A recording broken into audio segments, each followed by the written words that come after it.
ఊరు నాయన బ్యాగ్ తగిలించుకుని ఎక్కడికి వెళ్తున్నాను అనుకున్నారా? గోవా. ఇప్పటి వరకు గోవా అనేది నేను పేరెంటమే గానీ ఆ ప్లేస్ ఎలా ఉండిద్దో కూడా తెలియదు. మనకి ఆల్రెడీ సీట్ బుక్ చేసుకున్నా దోలేదోలంగా, అందుకని ఎదరికొచ్చి కూర్చున్నా. ఎలా అయితే మన డ్రైవర్ అన్నయ్య హైదరాబాద్ నుంచి 17 hours లో గోవాలో పెట్టేశాడు. మీ అందరికీ ఒకటే డౌట్, ఊరు నువ్వు ఒక్కడే పోతున్నావా ఇంకెవరన్నా వచ్చారా నీతో పాటు అని. క్రైమ్ రియల్ హీరోయిన్ గా చేసిన సిరి గారు గోవాలో ఇంకో కొత్త ప్రాజెక్ట్ అయితే చేస్తున్నారు.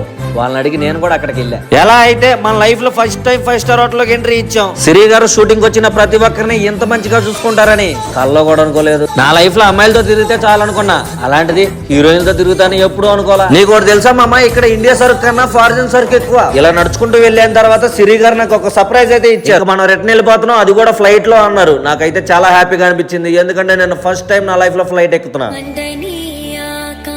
గోవా ఎయిర్పోర్ట్ కి అయితే వచ్చేసాం మామ.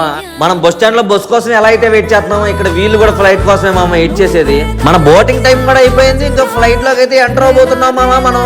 ఇలాంటి ఫ్లైట్ ఎప్పుడు నేను గాల్లోనే చూసామని, అలాంటిది ఇదే ఫ్లైట్ ఎక్కి నేను గాల్లో ఎగురుతున్నాను అంటే కేవలం సిరి గారి దయ. విండో సీట్ దగ్గర కూర్చున్నా మామ, అలా ఎగురుతుంటే ఏం ఫీల్ ఉందో మామ. ఇలా ఫీల్ అయ్యే లోపల హైదరాబాద్ ఎయిర్పోర్ట్ లో పడేసేసాడు. ఇంత చేసిన హీరోయిన్ సిరి గారికి అయితే నా తరపున ఒక చిన్న గిఫ్ట్ ఇచ్చా మామ.